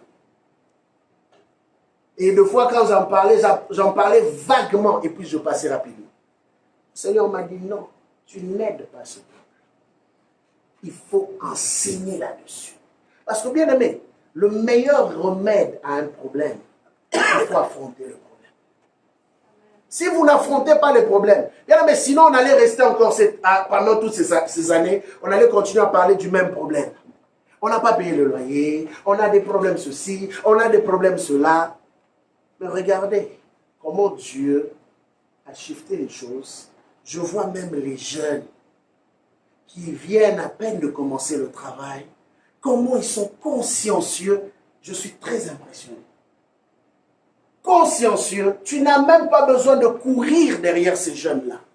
Ils sont tellement disciplinés. Dès qu'ils ont leur chèque, ils envoient leur offrande, leur dîme, directement à l'église. Ils n'attendent même pas dimanche. Directement. Pourquoi? Parce que c'est une mentalité qui est maintenant entrée dans l'esprit de chacun. Et allez-y comprendre, bien aimé, ce n'est pas question du nombre. Nous avons lu dans Exode, la Bible nous montre que quand Moïse est venu parler de la part de l'Éternel, écoutez bien, la Bible dit que Dieu donne un ordre à Moïse. Et Moïse va parler au peuple. Moïse était le messager. C'est comme moi aujourd'hui, c'est comme nous aujourd'hui. En tant que serviteurs de Dieu, nous sommes des messagers. Il est venu parler de la part de l'Éternel. Voici ce que Dieu veut. Et le peuple a écouté. La Bible dit que le peuple a tellement donné, vous vous imaginez. Ils ont tellement donné qu'on était obligé de les arrêter. Combien d'églises aujourd'hui ont dit, hey, c'est trop, arrêtez. Mais l'église de Moïse, c'était une église de donateurs. Ils ont tellement donné, au point qu'il y en a qui ont dit, mais prophète, on ne sait plus où mettre l'argent. On ne sait plus où mettre les biens. Il y en a tellement. Pour tel besoin, comblé. Tel besoin, comblé. Mais là, maintenant, les gens continuent à donner. Mais pourquoi? Parce qu'ils avaient compris que quand on donne à Dieu, on doit le faire de tout notre cœur. Ils le faisaient avec plaisir. Et quand dans une église, les hommes ont compris. Bien aimé, vous savez, il y a tellement du travail qu'on est appelé à faire. Il y en a d'autres qu'on n'a même pas encore commencé à faire. Mais qu'on doit commencer à faire en 2021, en tout cas, je prie Dieu. L'histoire de confinement l'a fini là. Amen. On est fatigué là. On est trop resté à la maison. Hein. Pendant plusieurs mois. Dans 2021, vraiment, on doit nous laisser. Comme ça, on commence déjà à planifier comment aller faire le travail qu'il faut faire. Mais il y a des hommes qui n'attendent qu'un geste de générosité de la part de l'Église. Je suis souvent, une fois ce que les autres font, j'ai vu des églises dépenser des millions pendant cette période de Covid. Tu ne vas pas me dire seulement parce qu'ils ont l'argent, non. C'est parce qu'ils ont eu la volonté, bien-aimé. Quand la volonté y est, les millions, ce n'est pas un problème. Ils ont dépensé des millions pour venir en aide à des personnes. Les vieilles personnes, les nécessiteux et tous ceux qui ne pouvaient pas se déplacer pendant le confinement. Mais regardez les lots des histoires qu'ils leur ont apportés. Tu te dis, waouh, gloire à Dieu. C'est ça une église. Et comme j'ai expliqué la fois passée, l'objectif, ce n'est pas simplement d'amasser. Non, non, non, non, non. Nous ne sommes pas là, bien-aimés, juste pour avoir et avoir. L'Église est appelée à servir aussi comme étant une communauté. Oui, à prendre ce que Dieu nous donne comme bénédiction et à le partager avec ceux qui sont dans les besoins. Et nous avons vu ça avec l'Église primitive. Et c'est très important, bien-aimés, que nous puissions comprendre que quand nous parlons de notre maison, la maison du trésor, c'est aussi pour servir de nourriture à tous ceux qui n'ont pas de nourriture. Il faudrait que des jours on arrive comme ça, comme on avait fait sur Hutchison. Un jour, on organise une activité où on donne juste la nourriture à tous ceux du quartier. Le Seigneur se souviendra de nous. Il y a plus de joie à donner qu'à recevoir. Le point 2, on parlera de l'Holocauste. L'Holocauste, c'est un mot qui revient souvent dans l'histoire de Juifs. C'est un mot même qui est devenu péjorativement une histoire de tragédie, une histoire triste, parce qu'il y a un homme inspiré par Satan qui a pris le même verset. Vous savez, les gens peuvent interpréter la Bible comme ils veulent. Hein. Ils ont pris le même verset qui voulait signifier un sacrifice à l'Éternel et il a décidé de décimer tout un peuple, simplement parce que ce peuple-là le dérangeait. Donc il a offert un holocauste, mais à Satan.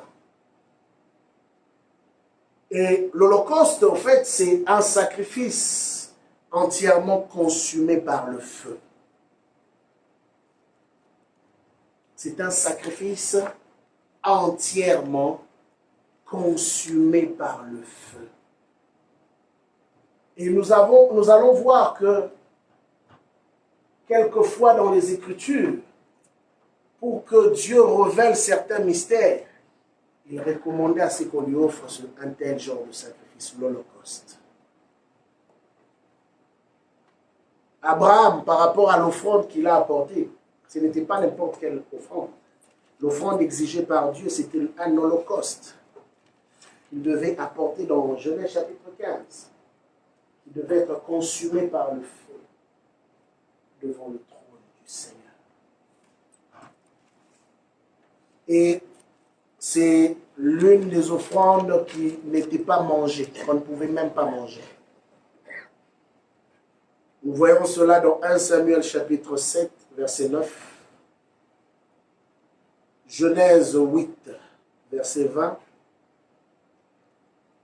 Genèse 22, verset 2. Vous pouvez aller jusqu'à 25. Exode 20, 24, Juge 11, 31. Ça, c'est la pire histoire dans la Bible que nous avons vue concernant l'Holocauste. Un homme qui fait un vœu à Dieu. Et il dit, Seigneur, si tu me donnes de vaincre mes ennemis à mon retour, la première personne qui viendra m'accueillir de chez moi, je te l'offrirai en holocauste. Quel genre de vœu? Quel genre de vœu? Et c'était la personne de Jephthé. Malheureusement pour lui, c'est sa fille qui est sortie. Voilà pourquoi il y a une dimension des offrandes qui sont liées à des vœux. La Bible nous enseigne ceci. Ne te précipite pas à faire de vœux à l'Éternel. Parce que si tu fais un vœu, Seigneur, moi je te donnerai autant. Seigneur, moi je ferai ceci. Moi je ferai cela. Fais-le. Parce que tu peux toi-même te bloquer si tu ne le fais pas. Il aurait mieux valu pour toi ne pas prendre des engagements, ne pas faire des vœux. Souvent, ces genres d'offrandes sont liés à ce que nous appelons les vœux. Et quand nous le faisons, nous devenons liés automatiquement. Et ce que Dieu attend, c'est de voir que nous puissions accomplir ce que nous avons décidé de faire. Il y a des gens qui se sont bloqués dans la vie comme ça. Oh Seigneur, à partir d'aujourd'hui, moi je ferai ceci pour toi. Ok, Dieu te regarde. C'est toi-même qui l'as dit, hein? Il te regarde. Vous savez, quand Colgate a décidé d'offrir à Dieu, la Bible, dans son histoire, il est dit, c'est pas réflexe. Dans son histoire, il est dit, au début, il donnait 10%. Mais 10%, cet homme est sorti d'une pauvreté extrême. Très extrême.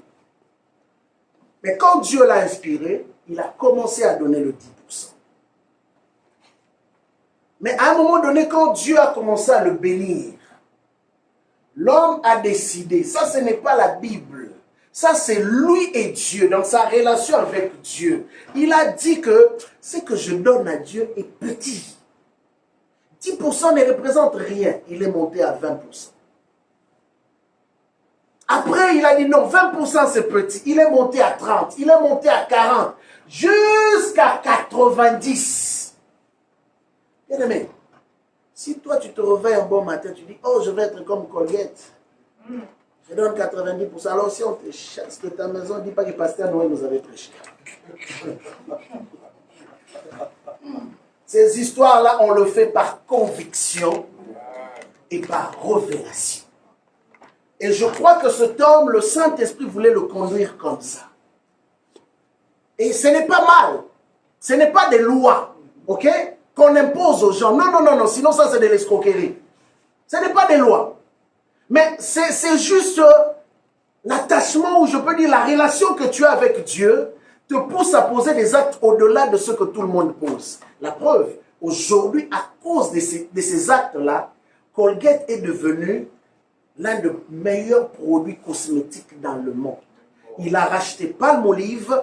Non seulement cela, il est devenu une compagnie à l'échelle mondiale. Et bizarrement, dans les 10%, Colgate réussissait à nourrir sa famille. C'est là que tu comprends que dans la vie, c'est question de bonne volonté seulement. Si tu veux, tu peux. Il a nourri sa famille. Non seulement qu'il a nourri sa famille, cet homme a été capable de construire des écoles bibliques. Il nourrissait les pasteurs. Il nourrissait les orphelins avec 10%. Comment il a fait tout ça? Comment il a fait tout ça? C'est pour vous amener à comprendre que c'est Dieu qui pourvoit à nos besoins. Quand nous le mettons à l'épreuve, bien aimé, il est capable d'aller au-delà de tout ce qu'on peut imaginer et penser. Oh, j'aime tellement mon passage là d'Éphésiens 3:20. Dieu ne se limite pas à ce que nous voyons. Dieu est capable d'ouvrir les portes d'une manière inimaginable pour nous bénir. Voilà pourquoi, bien aimé, si tu dois être serviteur de Dieu, servant de Dieu, tu dois avoir une foi en Dieu qui dépasse les obstacles de ta vie. Tu dois croire que Dieu est capable de m'ouvrir les portes là où personne ne pouvait imaginer. Ah, n'avez-vous pas remarqué qu'il y a des gens qui ont été richement bénis, richement prospères pendant que le coronavirus frappait? Vichy a fermé. Vichy. Vichy a fermé.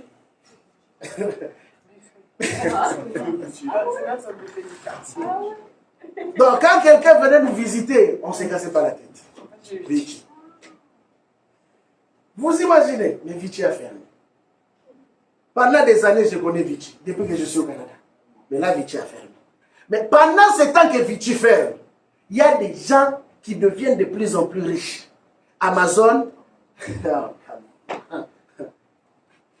Amazon s'est enrichi d'une manière inimaginable. Walmart, cette année seulement, a fait plus de 500 milliards de revenus. Je ne dis pas 500 millions, milliards cette année. Pendant qu'il y a des compagnies qui ferment, pendant qu'il y a des gens qui ont piqué des crises, pendant qu'il y en a même qui sont morts à cause du stress du coronavirus. Ce n'est pas le corona qui les a tués, mais le stress du corona. Après, ça, c'est un autre virus. Ça, c'est un autre virus. Mais eux, pendant ces temps-là, ils ont prospéré. Regardez, mais Dieu est capable de faire prospérer même dans les moments les plus sombres de l'existence de l'humanité. Je nous ai parlé dimanche l'autre fois, ce pasteur qui raconte son témoignage. Pendant la grande crise qu'il y a eu dans les années 40 ou 50, je ne me rappelle plus, Dieu lui dit d'investir et d'acheter. Il dit, mais écoute, il y a la crise. Tout le monde fait faillite. Tout le monde ferme les portes. Comment moi je peux investir dans une période aussi sombre? Il a obéi. Mais vous vous imaginez qu'aujourd'hui, ils ont en actif, ce qu'ils ont acheté vaut plus de 120 millions de dollars. Une église. Ils ont des universités. Aujourd'hui. Pendant la période de crise, écoutez, pour conclure, ce soir, je veux m'arrêter là. Parce que j'aimerais qu'on aille méditer sur ce qu'on a eu à. On reviendra pour clôturer l'année en beauté avec la dernière étape. C'est juste pour te dire ce soir, ne regarde jamais ce que tu as. Car ce que tu as ne représente rien de ce que Dieu peut te donner. Le danger, souvent, c'est parce que nous regardons ce que nous avons. Je n'ai que ça. Non. Dieu devient pourvoyeur quand tu es capable de donner Isaac. Si tu ne donnes pas Isaac, il ne sera jamais juré pour toi. Si tu veux qu'il soit Yahvé juré, donne Isaac. Et tu verras de quoi il est capable.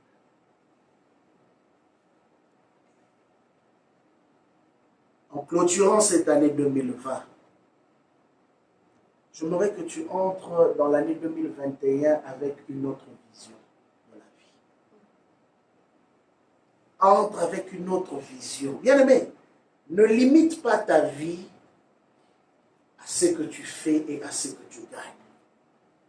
Regarde et dis, Seigneur, qu'est-ce que tu es capable de faire? Oh, on brossera ça la fois prochaine, mais je le balance comme ça. Isaac était sur une terre étrangère. Une terre étrangère. Mais il n'a pas hésité de s'aimer. Et la Bible dit qu'il a sémé sur une terre étrangère. Il est entré en contact. C'était un point de contact avec une terre étrangère. Qu'est-ce que tu es capable de s'aimer? Il a sémé cela. La Bible dit que la sémence s'est multipliée. Bien-aimé, même sur une terre aride où tout le monde sème, leur sémence sèche et meurt. Toi, tu sémeras. Dieu va multiplier ta sémence. Isaac a sémé. La Bible dit que La semence a tellement produit que l'homme est devenu riche. Mais la Bible ne s'arrête pas là.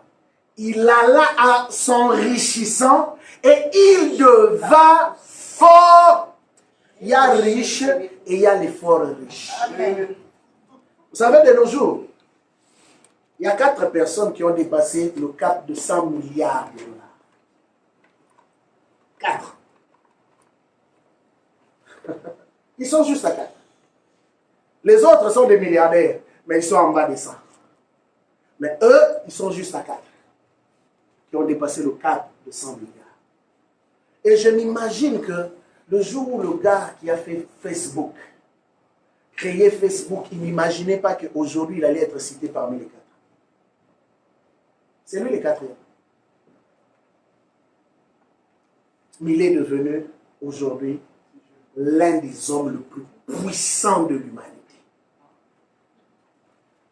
Alors, la question que les jeunes m'ont posée, mais pasteur, où sont maintenant les chrétiens? Ce n'est pas magique, ce n'est pas impossible. C'est l'une des raisons pourquoi j'ai balancé tous les documents que j'ai mis dans le groupe là. C'est à cause des jeunes qui m'avaient posé la question. Parce qu'ils voulaient savoir quand même. On nous parle toujours d'un tel, mais la plupart sont des occultistes. Mais où sont les chrétiens? Oui, il y en a. Il y en a. Et c'est possible encore d'en avoir plus. Mais les chrétiens qui ont compris de quoi Dieu est capable. Et les chrétiens qui marchent selon les principes, c'est eux qui verront la main de Dieu se mouvoir dans leurs affaires. C'est pourquoi je crois toujours que nous avons besoin de plus de chrétiens entrepreneurs. Je le crois. Amen. Je le crois. Amen. L'année prochaine déjà, nous lancerons un séminaire qui va être intitulé Dieu, l'entrepreneuriat et la mission. Dieu, l'entrepreneuriat et la mission. Et nous allons démontrer à la lumière des Écritures combien Dieu a eu à bénir des hommes d'une manière extraordinaire et qui sont restés fidèles à lui. Parce que souvent, certaines personnes pensent que si j'ai beaucoup d'argent, je vais me perdre. Il y en a même qui font des fausses prières. Vous connaissez cette prière? Ne me donne pas beaucoup, sinon je vais me perdre. Donne-moi seulement ce qui me suffit. Vous connaissez cette prière? Et ces gens-là qui font ça pensent être humbles.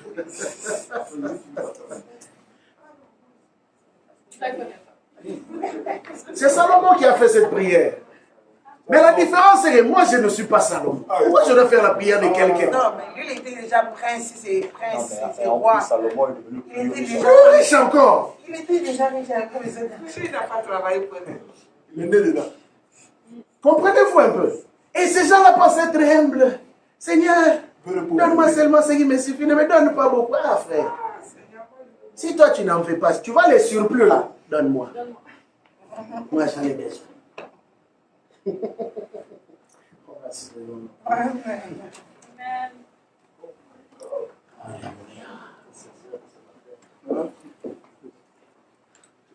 Gloire au Seigneur. Tu vas élever ta voix, tu vas prier. Dis au Seigneur ce soir,